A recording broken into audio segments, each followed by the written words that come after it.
This broadcast is part of a fictional program. The station and events depicted are not real. This audio is created for narrative and entertainment purposes only. This is LWB 1713 AM last warning broadcast. If you can hear this transmission, conditions have already escalated beyond control. My name is Del Marisek, and I keep the tide board at Codle Harbor. That's the whole job. Sounds like nothing. You walk down to the end of the town pier before light, you read the staff gauge bolted to the third piling, you write the number in the log, you radio it up to the lobster boats so they know how much water they've got under the keel coming home. My father did it for 31 years. I've done it for 9. The number moves. That's the entire point of the number. It goes up 6 feet, it comes down 6 feet, twice a day, forever, and you can set your coffee by it. I'm recording this because the number stopped behaving, and I wanted on something other than my own memory. My memory is the first thing I stopped trusting this week. Here's the plain version. 11 nights ago, I came down at midnight because I couldn't sleep, and the gauge read at 4 feet 1 inch above the low mark. It's nothing strange by itself. But I'd read it at noon and written 4 feet even, and the tide that night was supposed to be falling at midnight, not rising. 1 inch, the wrong direction. I figured I misread the noon number. You do that. You're tired, the light's bad, you transpose a digit. 10 nights ago, midnight, 4 feet 2 inches, falling tide, up another inch. I'm going to keep this simple, and I'm going to keep it honest, because if I dress it up, you won't believe me. And frankly, I need you to believe me more than I need to sound calm. Every midnight for 11 nights, the water at this pier has been 1 inch higher than the midnight before. Not the tide. The tide still comes and goes around it, breathing in and out like always. But the floor under the breathing has lifted 11 inches in 11 nights, and it only ever moves at midnight, and it has never once come back down. I'm standing on the pier right now. It's 11:52 p.m. I'm going to read the gauge in 8 minutes. I wanted this part recorded before I did. I've got 8 minutes, so let me tell you what this place is because the size of it matters. Codle Harbor is not a city. We are 412 people on a hook of granite in the cold part of the Atlantic. One road in, one road out, and the road out floods at the spring tides anyway, so half the year we're an island that's too proud to admit it. We've got a co-op, a church, a school with one of everything, and a fish pier that's been losing money politely since before I was born. The kind of place where I know every truck by its engine. I'm telling you that because what's happening here isn't on the news. I've checked. There's nothing about the ocean doing anything strange anywhere. I called the Marine Forecast Office in Gray, Maine 2 days ago and read them my numbers, and a very kind young man explained tidal datums to me like I was a tourist who'd never seen the sea. He was right about all of it. None of it explained my gauge, so either this is happening only here, in this one harbor, in which is impossible, or it's happening so slowly and so quietly everywhere that no one's added it up yet. I don't know which of those frightens me more. An inchi. A night is nothing to a man checking surf reports in San Diego. An inch a night here, where the road floods at 5'6" over the low mark. An inch a night is a countdown, 4 feet 1. When this started, we're at 4:11 as of last midnight. The road goes under at 5'6". That's 8 inches of margin, 8 nights. I can hear the water now. It's calm tonight, which makes the sound worse somehow. This slow fat lapping against the pilings like something patient. There's no wind. The harbor lights are doubled on the surface, and they're not shaking the way they should. The water's too still. My watch says 11:57. I'm going to walk out to the third piling now, and I'm going to keep talking while I do it. Because the truth is, I don't want to be quiet out here. Quiet is when I start hearing things I can't write in a log. 3 minutes. Let me read you the gauge live. Okay, I'm at the third piling, and the flashlight's on the staff. For anyone who's never seen one of these, it's just a big enameled ruler bolted vertical to the post, white with black numbers, the kind you've seen at boat ramps. The water climbs it, or it doesn't. There's no electronics, nothing to fail, nothing to hack. It's a stick with numbers. That's why I trust it more than the satellite that says everything's fine. The water line right now, before midnight, is sitting at 4 feet 11 inches. Same as last midnight's number. Good. That's the baseline holding. I'm going to keep the light on it and wait. My watch is the radio set kind. Syncs itself, so I know it's right. 40 seconds. You'd think a thing like this would announce itself. It doesn't. There's no surge, no wave, no sound of more water arriving. The harbor isn't filling up the way it fills on a flood tide, where you can watch a rock disappear. 20 seconds. The line just sits. Still water, still as a tabletop. 10. It's midnight. The line is moving. I'm watching it. There's no wave doing this.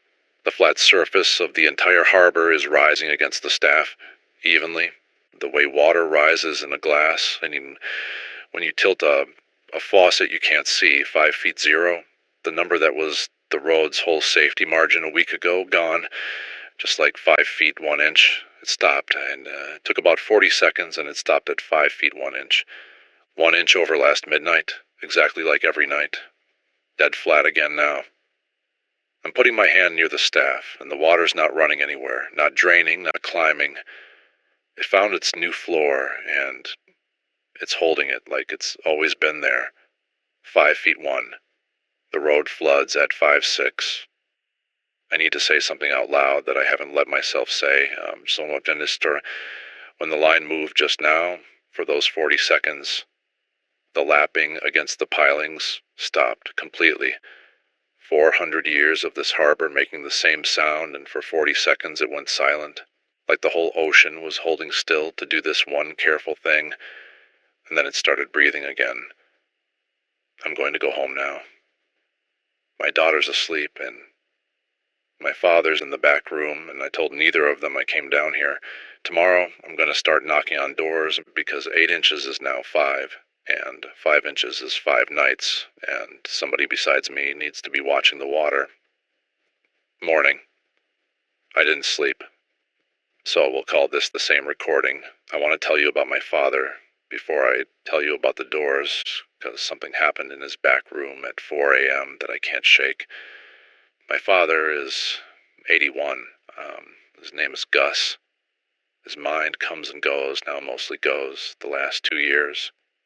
Which is why he lives in the back room of my house, and why my daughter Nessa, who's 11, has learned to talk to him in the slow, gentle way you'd talk to someone standing at the edge of something.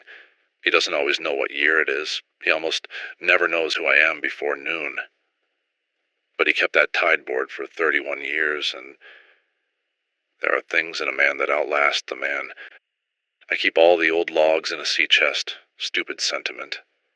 I thought green ledgers going back to my grandfather, the ink fading, decades of nothing but numbers and weather. Last night before midnight, I'd been pulling them out, looking for any night the gauge ever did something it shouldn't. I fell asleep in the chair with one open. 4 a.m., I woke up because my father was standing over me. He doesn't get up at night. He was looking at the open ledger in my lap, and his face was doing something I hadn't seen it do in 2 years. It was working. There was somebody home behind it. He put his finger on the page and, he said very clearly, it came up before, 19 and 52. Your grandfather wouldn't write it in the book. He kept it on the wall behind the stove so the inspectors wouldn't see. Then he looked at me, and he knew me. He knew I was Dell, and he said, did it start at midnight? I said, yes. He said, then you've got until it's done counting. It always finishes counting. And then he was gone again, back behind his own eyes, and he let me walk him to bed, and he asked me if the mail had come. I have been to that house 10,000 times. There is no writing behind the stove. There's no stove. We tore the old one out in '09. But I called my aunt in Rockland this morning, the only one left who remembers the 50s here, and before I could finish the question, she went quiet on the line. She said, don't go pulling on that. The water went back down that year. It went back down because the harbor master did what it counted up to. Then she hung up on me. My aunt has never hung up on anyone in her life. I'm going to go knock on doors now. I'm scared of a number, and I'm more scared of that sentence. I knocked on 11 doors before noon. I want to tell you exactly how it went, because the pattern in the answers is its own kind of evidence, and it's worse than the gauge. First, Pell Dorsey at the co-op. Pell's a hard, practical woman, runs the only business that turns a dollar in this town, and I trust her read on people more than my own. I told her flat, the harbor's coming up an inch a night, only at midnight, never going back. I expected her to laugh me off the loading dock. She didn't laugh. She set down the fish she was weighing, and she said, "The freezer room floor has been damp 3 mornings running. I had the compressor man out. He said, the floor is dry. It's not dry, I can smell salt in there now, and that room's never smelled like anything but cold." Then she looked at me and asked the question I've started to dread. Is it counting to something? That phrase again, counting. I never used that word with her. She used it on her own. Second house, the Aldermans, young couple, moved here from away 3 years back. Then they hadn't noticed anything. Clean red, no fear. Asked me if I'd been drinking. I almost loved them for it.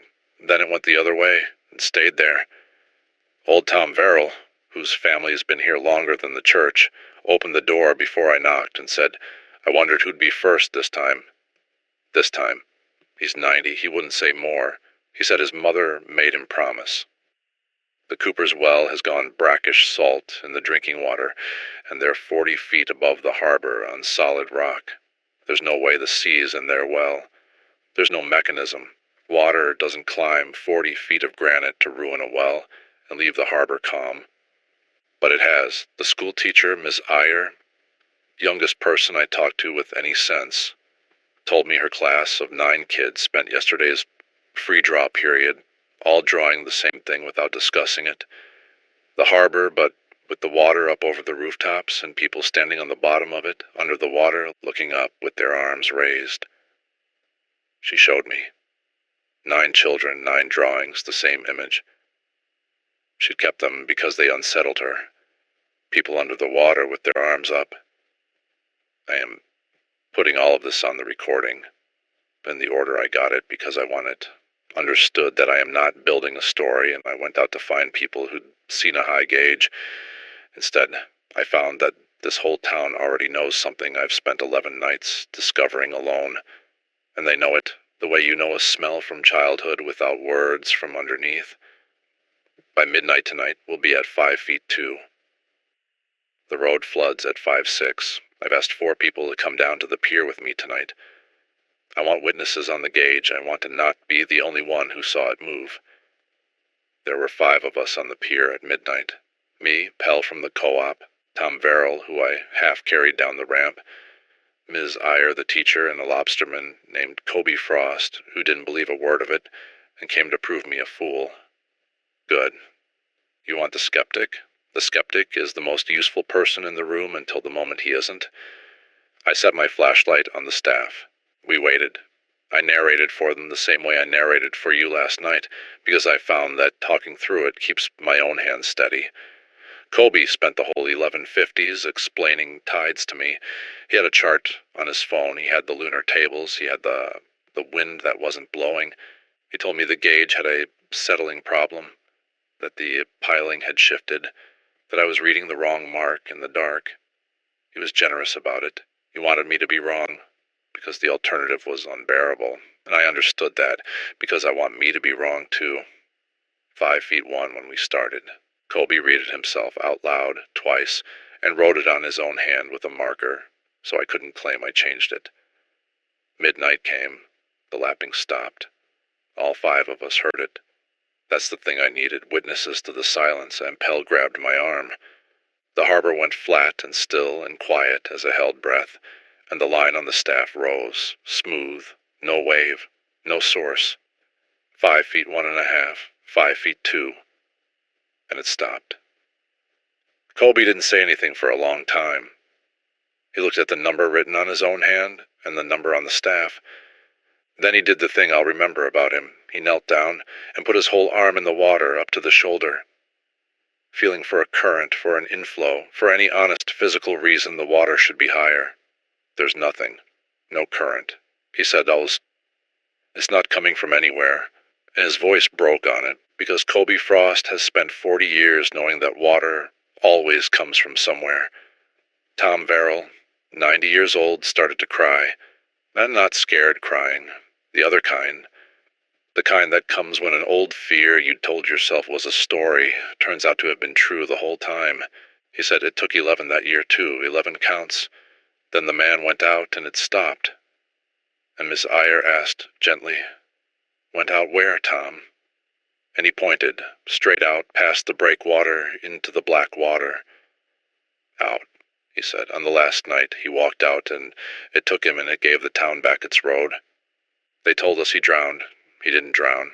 The water wanted one of us, and he was the one who understood it enough to go. 5 feet 2 now. The road floods at 5'6", 4 inches, 4 nights if the count holds. As I drove everyone home. Nobody talked, and I sat in my truck outside my own house for an hour because I didn't want to carry this in to where my daughter sleeps. Then I went in. She was awake. She'd drawn the picture too. My daughter is 11, and she is the most rational person in my family, which in our family is a low bar, but she'd clear a high one. She does not spook. When her mother left 3 years ago, Nessa was the one who explained it to me calmly at the kitchen table in complete sentences. She is not a child who draws people under the water with their arms up. She'd drawn it on the back of a math worksheet, same image as the school kids, the harbor full to the rooftops and figures standing on the bottom, faces up, arms raised, but hers had one more thing the others didn't. Down in the corner, on the seafloor, away from the crowd of upturned faces, she'd drawn a single figure walking out alone, away from the town, toward the deep part, and she'd drawn it with a little flat-topped shape on its head that I recognized because I wear it every morning. My watch cap, the old gray one with the folded brim. She said, "Dad, why did I draw you on the bottom of the ocean?" I told her I didn't know. That was a lie, and it wasn't. I don't know why she drew it, but I know what Tom Verrill said about the last night, and I know that the harbor master goes out on the last night. And I have been the harbor master's keeper of the gauge for 9 years, and my father held that staff for 31 before me. And somewhere under all of this, there is a math problem that ends with a man walking into the water so a town can keep its road. Now, I'm not going to pretend to you that I've decided anything. I haven't. I'm a man who reads a number off a stick, but I held my daughter while she fell back asleep, and I did the arithmetic I didn't want to do. 5 feet 2 tonight. The road goes under at 5'6". That's 4 more inches. If the count holds at an inch a night, the harbor reaches 5'6" in 4 nights. And Tom said it 11 counts to the year. It happened before. But maybe 11 was only when the man went out and stopped it early. Maybe the real count, the one nobody interrupts, runs longer. Maybe it runs until the water's over the rooftops and the figures are standing on the bottom with their arms up. I don't know how high it intends to go. That's the part the gauge can't tell me. The stick with numbers can tell you where the water is, can't tell you where the water wants to be. Tomorrow, I'm driving up the coast. If this is only happening in Codle Harbor, I need to know that. And if it's not, God help everyone, I need to know that more.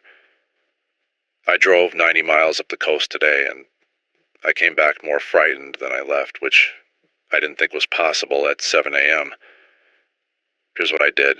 I picked 4 harbors north of us, real ones, working ones, with proper NOAA tide stations. The electronic kind that report to the internet every 6 minutes. My plan was simple. If the sea was rising everywhere, those official gauges would show it, and I'd know this was bigger than my town. If they had showed normal tides, I'd know it was just us, and I'd know we were cursed in a way that has a private address. First station, Owl's Roost. I pulled up the public data on my phone in the parking lot. Perfectly normal tide curve, smooth sine wave up and down, textbook, no midnight step, no floor lifting. I felt almost sick with relief. Just us then. A local thing, a small thing.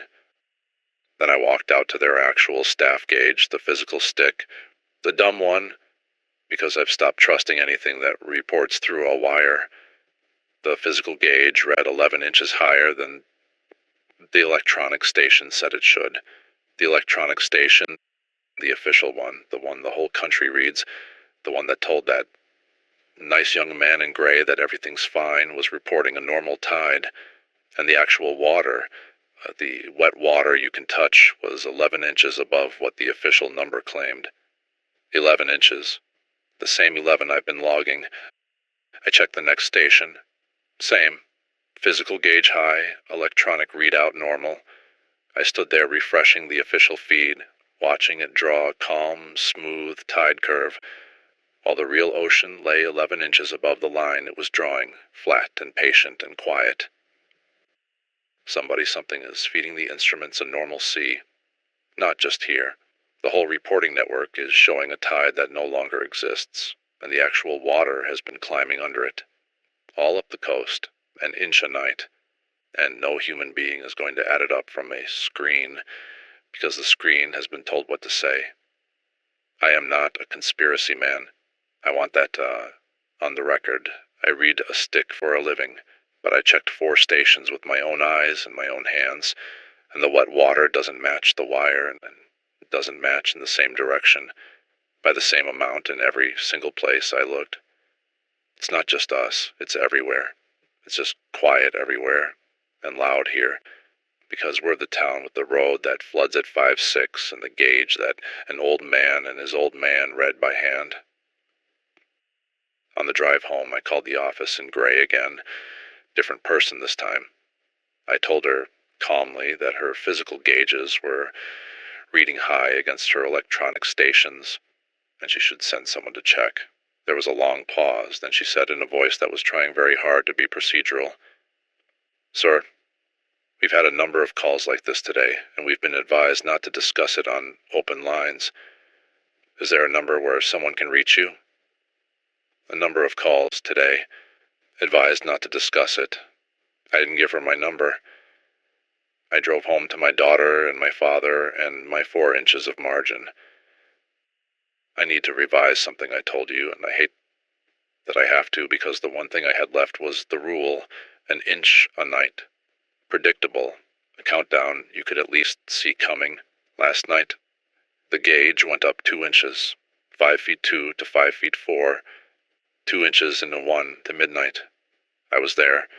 I read it live. The lapping stopped the same way, the water climbed the same smooth way, but it climbed twice as far before it stopped. Whatever's counting, it's counting faster now. That changes everything about the margin.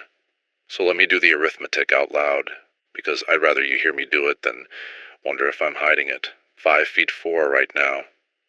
Road floods at 5/6, that's 2 inches. If last night's 2-inch step was a one-time thing, we've got one night. If the steps keep doubling, and I have no reason to believe they will or won't, we don't have any nights at all. The road could be under by tomorrow midnight. And here's the thing about the road. It's not just the way out, it's the way the ambulance comes in. We've got no clinic. We've got Pell's first aid kit and a retired Coast Guard medic named Hollis, who delivers a baby every few years and prays the rest of the time. When that road goes under, 412 people are on a rock in the cold Atlantic with whatever they've got in their cupboards, and no number any one official will admit is rising. I called the town meeting for noon, not asked, called. I've never called anything in my life. I'm the gauge man. I report. I don't decide.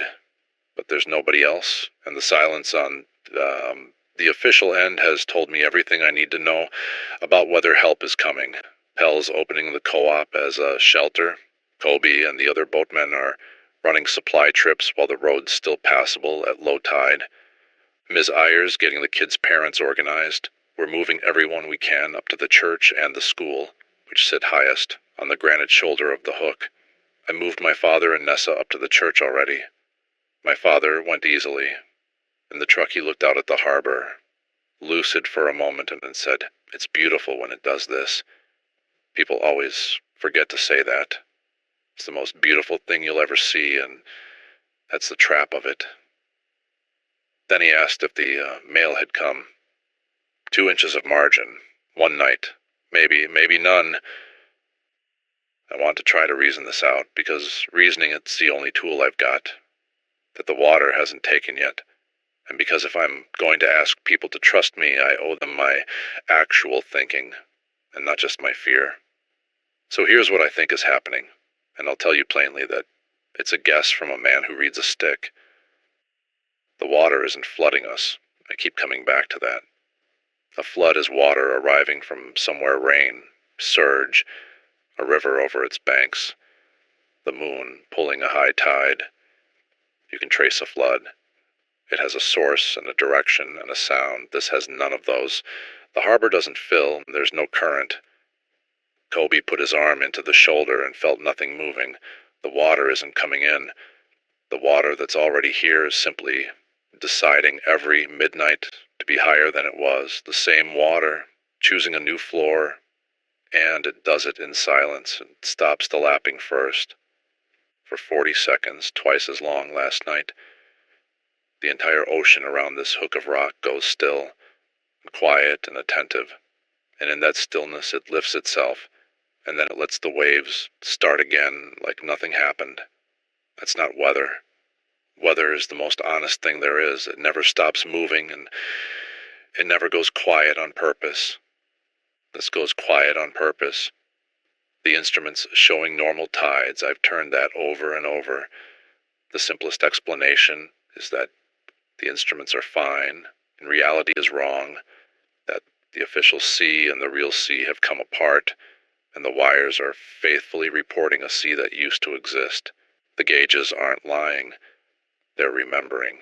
They're showing us the ocean we're supposed to have, while the ocean we've actually got climbs the staff in the dark. And then there's the count. Tom's 11. My father's, it always finishes counting. Nessa's drawing and the school kids' drawings, made by people who never read my log, of figures standing on the bottom with their arms up. I don't think the water wants to drown us. I think, and I can't believe I'm saying this into a recorder, I think it wants us down there. I think the rising isn't an accident or a disaster.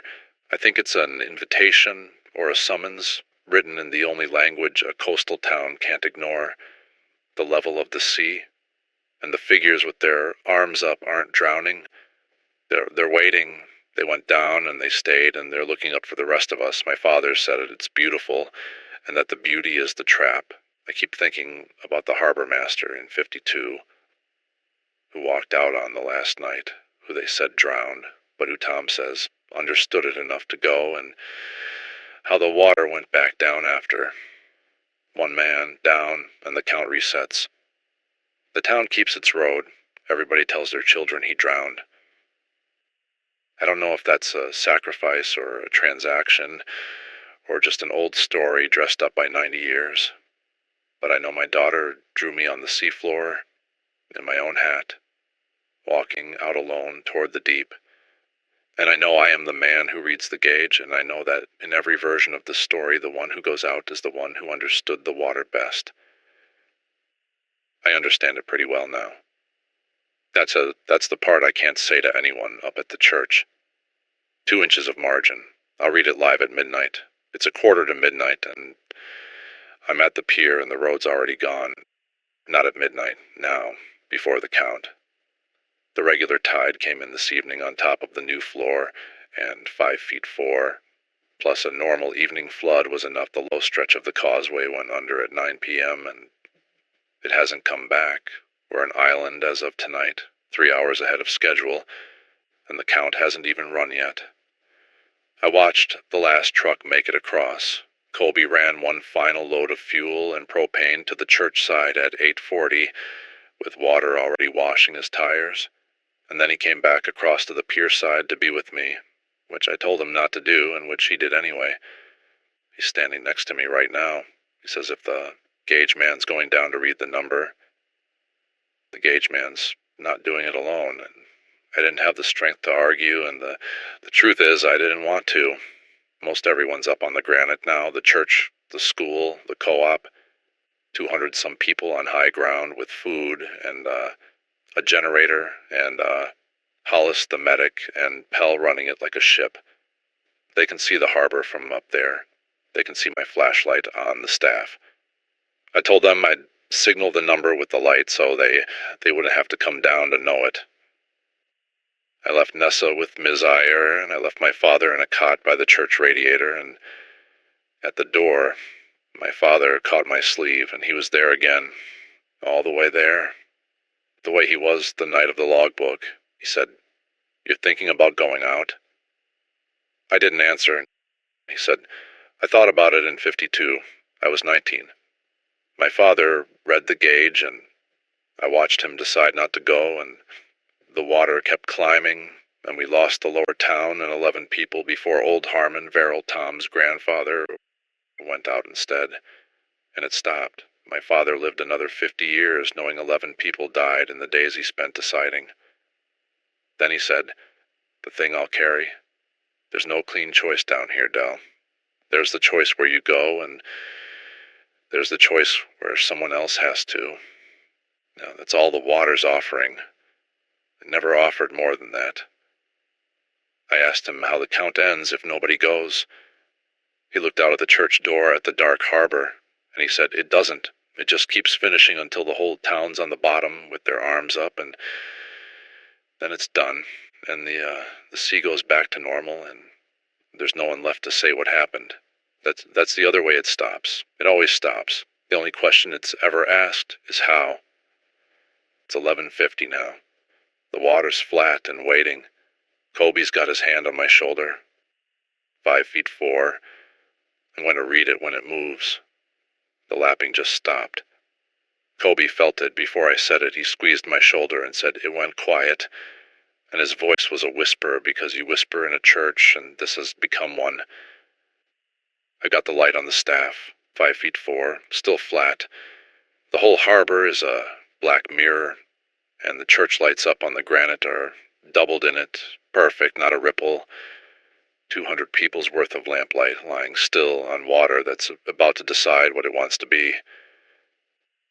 Here it comes. 5'4.5", 5'5". It's climbing faster than last night. I can see the line crawling up the enamel. 5'5.5". Colby is counting under his breath beside me. 5'6". The road's depth. It just passed the road's depth, and it hasn't stopped. 5'7", 5'8". This isn't an inch. This isn't 2. Colby's gripping my arm hard enough to hurt, and I'm letting him because I need to feel a hand right now. 5'9", 5'10". It stopped. 6 inches. It went up 6 inches in one count. We were at 5'4", and now we're at 5'10", and the road that floods at 5'6" is a foot under the harbor, and the count doubled again, and there is no margin left to do arithmetic on. The margin's gone. We're past it. We're an island, and the floor of the sea is still rising under us, and the steps are getting bigger. I signaled the number up to the church with the flashlight. 3 long, then 10 short, 5'10". I watched the lights up there, and after a moment somebody flashed back, once, slow, which Pell and I agreed would mean understood. One slow light from 200 frightened people on a rock, telling me they understood. Then a second light flashed, from a different window. Too quick. We didn't agree on too quick. Too quick wasn't a signal we set. I'm looking at it through the binoculars now. It's coming from the school side, the low window, the one nearest the water, on the granite shoulder. Too quick. A pause. Too quick. Someone's signaling something we never planned for. Colby just said, the thing I was already thinking. He said, Dell, the school window, how is there water at the school window? The school's 40 feet up. I'm looking. There's a line of black at the bottom of that window that wasn't there an hour ago. Flat, still, patient. The harbor's at 510, but the water that's at the school window came from somewhere else, and it didn't climb the granite. It's just there, the way the Cooper's well went brackish 40 feet up. It's not rising into the town. It's appearing inside it. I'm going to keep this recorder running no matter what now, because I think it might be the only thing that survives to explain, and because talking is the only way I've found to keep my hands working when the rest of me wants to stop. Colby and I came up the high path to the church as fast as the dark allowed. The harbor's behind us at 510 and rising, and we left it, because the harbor isn't the threat anymore. The threat is up here, on the granite, where it has no business being. The school's basement is full of seawater. I've stood in that basement 100 times. It's dry stone, 40-some feet above the harbor, no drain to the sea, no pipe, no crack. It is full of cold salt water to the second step, and the water is flat and still, and there's no source, and it's risen 4 inches in the time we've been here. Indoors, in a sealed stone room, with no opening to the ocean at all. The water isn't climbing up to us from the harbor. It's deciding to be here. The harbor was just the gauge, the honest stick that let me see the count. But the count was never about the harbor's level. It was about ours. It was measuring how close it had gotten to us, and now it's gotten all the way in.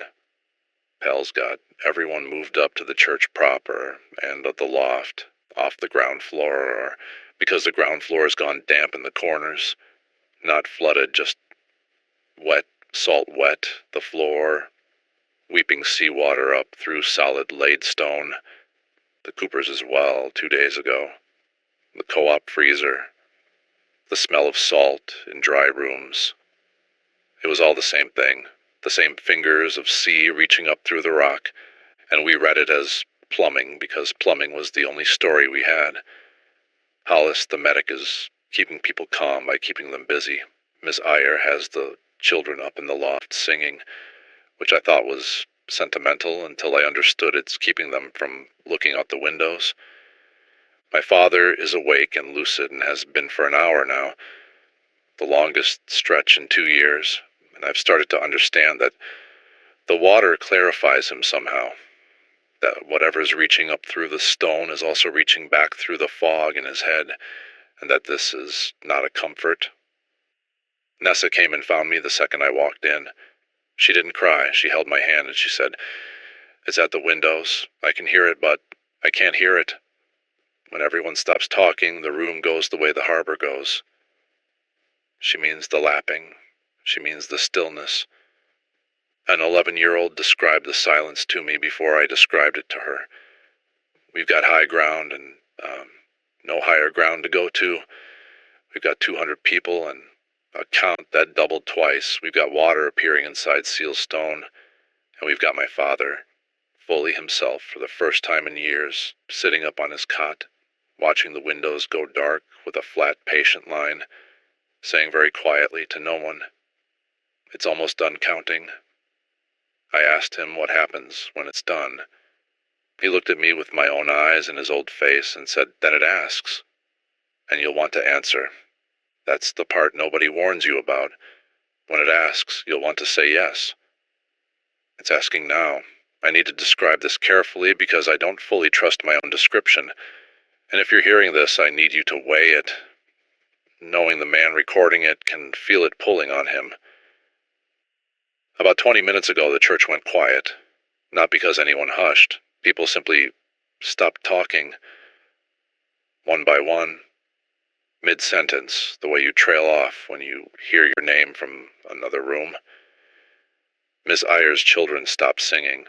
The generator's still running, but I can't hear it the way I should.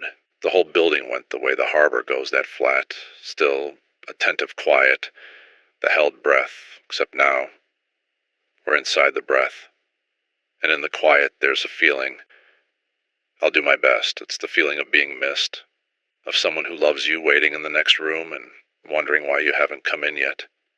It is, God help me, the warmest thing I have ever felt, and it is coming up through the wet stone floor and in through the dark windows. It is the most dangerous thing in the world, precisely because it doesn't feel dangerous. It feels like going home. My father said the beauty is the trap. This is the beauty. This is the trap. I'm inside it, and I can feel exactly how easy it would be to walk down to the ground floor and put my feet in the cold water and keep going, and how nobody down there would be lonely ever again, and how the figures with their arms up aren't drowning. They're home. They're finally home. Kobe just slapped me, hard across the face. He says I stood up and started for the stairs and didn't answer when he said my name 3 times. I don't remember standing up. He says that he can feel it too, but it's quieter in him. The way the gauge was quieter up the coast, and he thinks it's because he never understood the water the way I do. He's right. Dallas, that's the awful symmetry of it. The better you understand the sea, the louder it calls you home. My father, who read it 31 years, is sitting bolt upright, fighting it with both hands, gripping the cot frame, knuckles white. He is winning, but only barely, and only because he's done this before. A man named Ferris Coombs walked out 12 minutes ago, down the stairs, through the wet, out the church door, before anyone could stop him. We watched from the loft window. He walked down the dark path toward the harbor with his arms a little raised, and he didn't look back. And the water, I have to say this, the water at the harbor came up to meet him, came up the path, which it has never done, a flat tongue of black rising uphill against every law there is. And where it touched him, he simply wasn't there anymore. No splash, no struggle. The lapping started again the moment he was gone. It took him a minute, breathed, and the gauge. Kobe ran a hand line down to a window. We can see the harbor from the gauge dropped. After it took Ferris, the harbor dropped half an inch. The first time in any record it has ever gone down. So that's the arithmetic, finally laid bare. It counts up. When it asks and someone answers, it counts down. One person, some amount of down. My father's 11 counts in 52, one harbor master, road returned. It's asking all of us at once now, and it only needs enough of us to say yes. I have to decide what I do with what I understand. I understand it better than anyone left alive up here.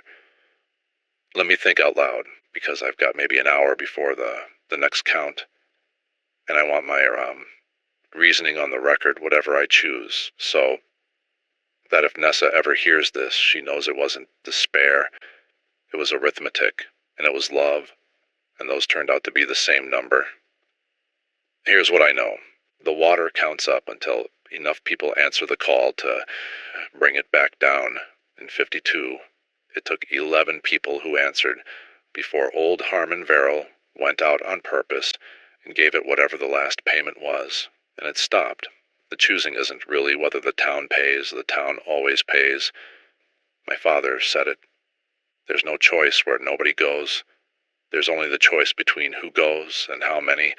If we all sit here and hold the line, some of us will lose the fight the way Ferris lost it. The weak moments, the open hearts, the lonely ones, the children, and I will not finish that sentence about the children. It will take us a few at a time, the most open first, until it's counted down to whatever it wants. That's the slow way. That's the way where I watch it. Pick my neighbors and my daughter, one warm invitation at a time. Or one person who understands it. One person it's calling loudest. Because he reads the water best goes out on purpose, the way Harmon did, the way my father almost did at 19, and offers the one thing that seems to count for the most. Not a frightened person dragged, a person who walks out knowing exactly what he's doing and why. And I don't know why that's worth more to it. Maybe a willing one is the only kind that truly counts down. Maybe that's what the old story always meant and just couldn't say. I am the man it's calling loudest. I have been standing up and not remembering standing up. Kobe's slapped me twice now. My father can fight it because he's done it before, but he's 81, and lucid only because the water made him so, and when this is over, the fog comes back, and he won't remember to keep fighting. I'm 41. I read the gauge. My daughter drew me on the seafloor in my own hat before I'd thought a single one of these thoughts, walking out alone toward the deep, away from the crowd with their arms up, not standing waiting like the others. Walking out on purpose. She drew the answer a week before I understood the question. I'm not telling you this is certainly true. I'm a man with a stick and a logbook and a town full of frightened people and a phenomenon that no instrument will confirm. Maybe if we all just held on till dawn, it would pass. Maybe the count stops at the solstice or the new moon or some number Tom's grandfather knew and took to a grave the water gave him. Maybe. But I can feel it getting louder, and I can feel how much I want to go, and there is a version of the next hour where it takes Nessa because she's 11 and her heart is wide open, and she's never learned to keep anything out. That settles the arithmetic. It was always going to. I'm going to stop narrating the water for a minute.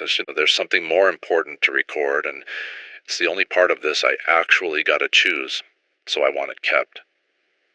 I woke Nessa where she'd finally fallen asleep against Ms. Iyer in the loft. I took her to the small room behind the altar, where it's quiet and the floor is still dry, and I sat her down across from me and I told her the truth, because she's never once been helped by a lie, and I wasn't going to start on the last night. I told her the water is calling people, and that it's calling me loudest because I understand it best. I told her that it counts down when someone answers it on purpose, and that I'd rather answer it myself than watch it spend the night choosing. I told her that her grandfather almost did this when he was young, and didn't, and that good people died because he waited, and that I am not going to wait. She did not cry and she did not beg, and I will be grateful for that, for whatever's left of forever, because if she'd begged, I'd have stayed and let it take her instead, and we'd both have known it. She asked me one thing. She asked, "Will it be you down there, or will it just be the water wearing you?" I told her the truth, I don't know. I told her that the figures on the bottom with their arms up might be people, or might be the shapes of people the water keeps, and that I couldn't promise her which I'd become. I wasn't going to promise her a heaven I couldn't read off a gauge, so I gave her something I could promise instead. I told her that whatever's down there wearing my face or holding myself, the part of me that's her father did the arithmetic and chose her on purpose. And that's not something that the water gave me or took from me that's mine. That's the one number it doesn't get to change, and she can keep it. Then I gave her my hat. The gray watch cap with the folded brim, the one she drew me wearing on the seafloor. I told her not to wear it down to any water, ever. Not the harbor, not a lake, not the kitchen sink at midnight. I told her that if she ever has children, she teaches them the same thing I'm about to record for everyone, and then she keeps them away from the coast on the nights the gauge starts to count. She never, ever reads the water as well as I did, because understanding it is the thing that gets you called. She put the hat on. She's wearing it now. She said, "Okay, Dad, just that. Okay, Dad, I have never loved anything the way I love how she said that. Before I go down, I'm leaving the rule, plainly for anyone hearing this anywhere a coast can reach. Tom's family kept it as a deathbed promise. My family kept it as numbers in a ledger we wouldn't read out loud. I'm done keeping it quiet. Quiet is how it got 11 nights into us before one man with a stick noticed. Here it is. If the sea where you live starts rising at midnight, not the tide, the floor under the tide, a little higher every midnight and never coming back down, you're being counted. Check it with a physical gauge, a stick, a marked piling, your own eyes and your own hands, and do not trust the electronic readout. The instruments will show you a normal sea. They are showing you the ocean you're supposed to have. The wet water is the only honest witness left. When the count starts, you have until it finishes counting. and it always finishes. The steps will get bigger. It will reach your roads, then your wells. Then it will stop bothering to climb at all and simply appear inside your walls and dry rooms and stone basements, weeping up through the floor. Do not read that as plumbing.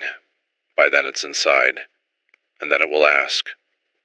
You'll know because everything will go quiet and still and warm, and you'll feel mist, and you'll want to walk toward water, any water, and keep going.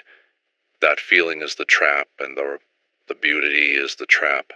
Do not go toward it because it feels like home. The ones it takes that way don't count down as much, and they go for nothing. The only thing that seems to send it back is someone who understands it walking out on purpose, and I won't pretend to you that's a victory. It's a bill. Somebody pays it. The kindest thing I can leave you is this. Don't let anyone learn to read the water as well as I did. The understanding is the bait. Teach your children to be a little ignorant of the sea, to never be the one who notices first, to never be the gauge, man. Be the aldermans who moved here from away and noticed nothing and would have slept right through it. I used to think that was a failing. It's a mercy. That's the rule. That's the whole rule. I'm sorry it isn't a way to win. There isn't one. There's only how and who and whether you gotta choose your own name for what you did.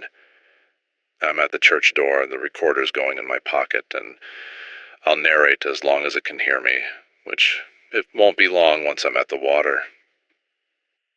The path down to the harbor is wet the whole way now, a flat black sheet over the granite, ankle deep and rising as I describe it, and it's come up to meet me uphill, against everything, the way it came up for Ferris. The lappings stopped. The whole world's gone to that held breath stillness, and the warmth is enormous now. It's all around me, and I want you to know I'm not fighting it anymore, not because it beat me, but because I've decided to walk where it was going to drag me, and that difference is the only thing I own tonight. Kobe walked me to the door. He wanted to come. I told him no.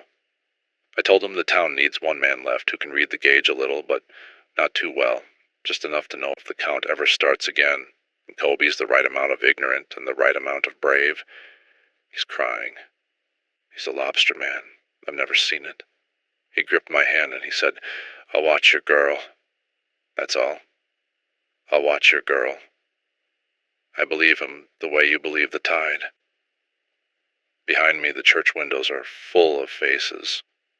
200 people who know what I'm doing and aren't stopping me because some part of all of them did the same arithmetic I did and arrived at the same number and is ashamed of it and grateful for it. My father's at the loft window. He raised his hand to me, not waving, just raised it, the way the figures raise theirs, except he's holding his up here, in the air, in the world, on purpose, telling me he understands, telling me he's sorry, telling me he should have gone in 52, and is letting me go now because he's too old to take my place, and we both know it. Nessa's at the lower window in my gray hat. She's not raising her hand, good girl. She's keeping it down, she's keeping herself out. She mouthed something at me through the glass, and I could read it across the whole dark distance. Okay, Dad, the water's at my knees now, and it's warm, which it should not be. The North Atlantic is never warm, and it feels like every good morning I ever woke up to in this town all at once. I'm going to set the recorder on the high rock here so it keeps hearing. I'm going the rest of the way without it. This is Kobe Frost. Dell's gone. I'm picking up his recorder off the rock because he'd want it kept, and I don't know how to work it except the red light's on. So I'll talk. He walked out about 4 hours ago. I watched the whole thing because I owed him that. He went down to where the water had come up the path, and he didn't stop, and he didn't hurry. And when it got to his chest, the harbor, I don't have words for it. It came up to him. It rose around him like it was glad. He didn't go under. He just got further away while standing still, like the water carried him out without moving him. Smaller and smaller down a slope that wasn't there, and then the surface closed flat, and the lapping started again, and the gauge dropped. I ran the hand line down to the harbor window, and put the light on the staff, and I watched it go down. 5:10, 5 feet even, 4:6. It went down all night, slow, the count running backwards an inch and then more, and at dawn the sun came up, the real sun, on time, which I'd stopped believing in. It settled at 4 feet 1 inch, 4 feet 1. The number Dell told me it started at 11 nights ago. It put us back exactly where it found us. Like the whole thing closed its ledger. The water in the school basement is gone. The church floor is dry. The Cooper's well ran sweet this morning. The causeway came up out of the sea at low tide with seaweed on it, and the school bus could have driven across. It's over. He was right about all of it, the way he was right about every number for 9 years. I've got his girl. She's asleep right now with his hat on. She won't take it off, and I'm not going to make her. His father went back to asking about the mail around sunup. The fog came back into him, and I think that's a mercy too. I think he gets to not remember. I don't know how to end this because Dell would have known and I don't, so I'll just leave his rule the way he left it and add the one thing he couldn't say himself, being the kind of man he was. He didn't drown. Whatever anyone writes down, he read the water better than any of us, and he used it to choose. The figures on the bottom have their arms up. He walked. Last thing. Nessa wanted to say it herself, into her father's recorder, and I'm holding it for her. I'm leaving the red light on. This is Nessa Marashek. I'm 11. My dad was Del Marasek, and he kept the tide board at Codle Harbor, and last night he walked into the sea so it would put the water back and not take the rest of us. I want that written somewhere that isn't a lie. The town's going to say he drowned. Mr. Frost says they always say that. I'm saying what's true. I'm wearing his hat. I'm going to keep it away from water like he told me. I'm not going to learn to read the sea. I'm going to be a little ignorant of it on purpose because he said that's a mercy and I trust him. But I'm not going to pretend either. He told me the part of him that chose me is mine to keep, and the water doesn't get to change it. So I'm keeping it. Every night since, I've set 3 plates at the table. One for me, one for Grandpa, and one for my dad. Mr. Frost says I don't have to. I know I don't have to. Grandpa doesn't always understand why there's a 3rd plate, and some nights he asks who's coming, and I just say a friend, and that's enough for him. I know my dad isn't coming up the path to eat off it. I read the gauge myself once, this week, just once, 4 feet 1 inch, holding still, behaving, and I understood that the behaving is the whole gift he paid for, and I put the stick down and I'm not going to read it again. That's not the kind of understanding I'm allowed to have, but I set the plate anyway. Mr. Frost asked me why, since I know. I told him, because the water counts up and it counts down and it takes and it gives the road back, but it never once said my dad's name. It only ever knew him as the gauge man. I'm the only one who gets to set a place for Dell. So I do every night. The plate stays empty. That's mine. That's the one number it doesn't get. Okay, Dad,